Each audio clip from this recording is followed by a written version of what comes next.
आप सभी का आपके अपने ही चैनल मानवीन स्किल्स पर स्वागत है। दोस्तों, अगर आपने अभी तक इस चैनल को सब्सक्राइब नहीं किया है तो प्लीज़ सब्सक्राइब कर लें। महाभारत सीरीज के पार्ट 4 में आप जानेंगे कि पांडु का अंत किस प्रकार हुआ और किस प्रकार द्रोणाचार्य कौरवों और पांडवों के गुरु बने। लेकिन इससे पहले अगर आपने पार्ट 1, पार्ट 2 और पार्ट 3 नहीं देखा है तो प्लीज़ ज़रूर देख लें।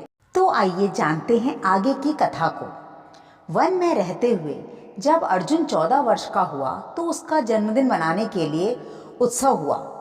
उत्सव की व्यवस्था के कारण कुंती पांडु की ओर से कुछ लापरवाह हो गई।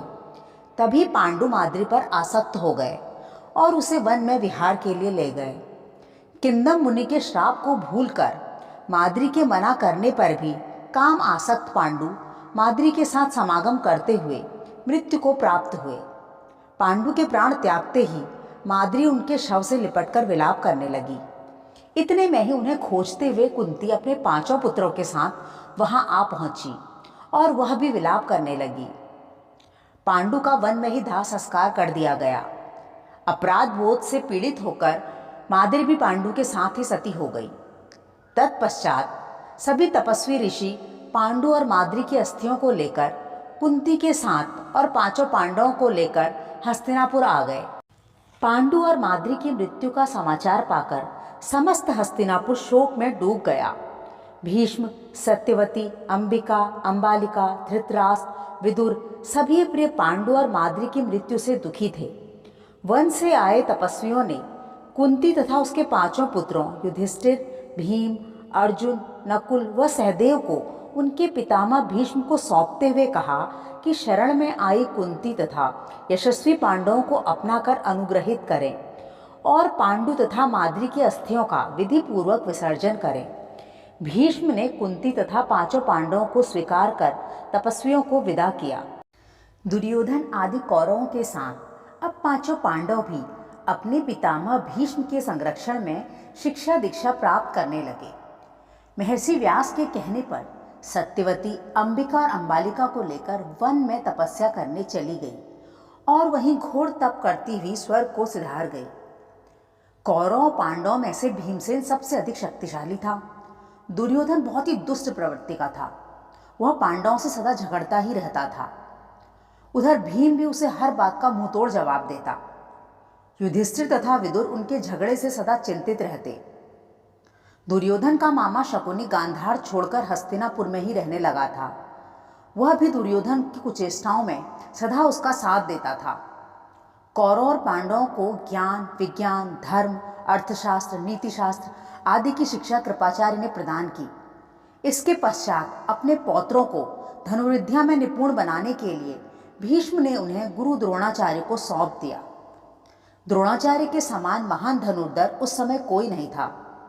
द्रोणाचार्य के हस्तिनापुर आने के पीछे भी एक अति रोचक कथा है। आइए जानते हैं गुरु द्रोण की कथा को। द्रोणाचार्य और राजा द्रुपद बचपन में गुरुकुल में परम मित्र थे।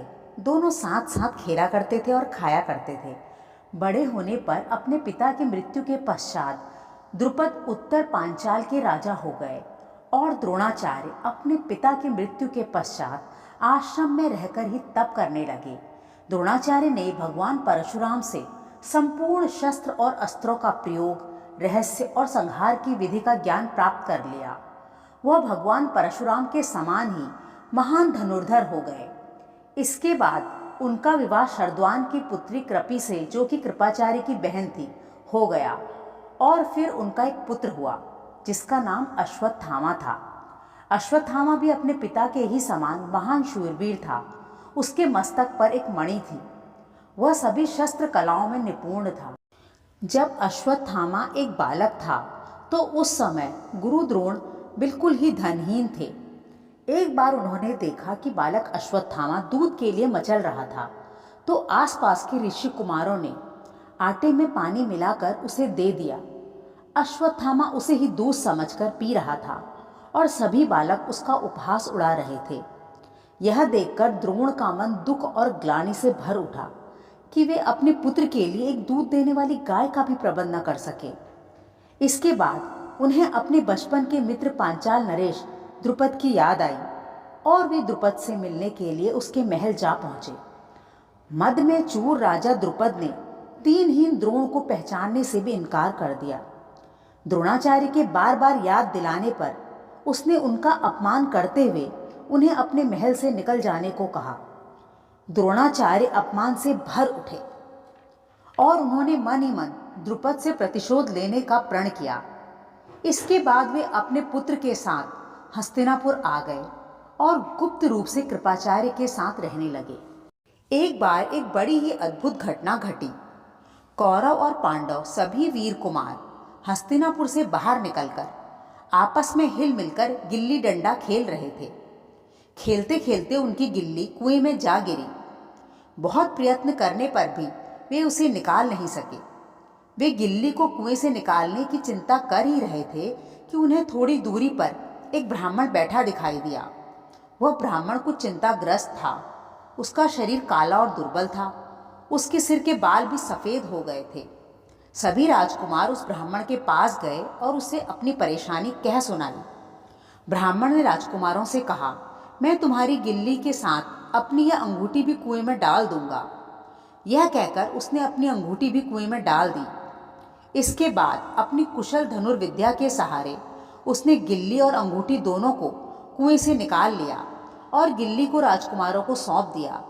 राजकुमार इस अद्भुत चमत्कार को देखकर बहुत ही हैरान रह गए।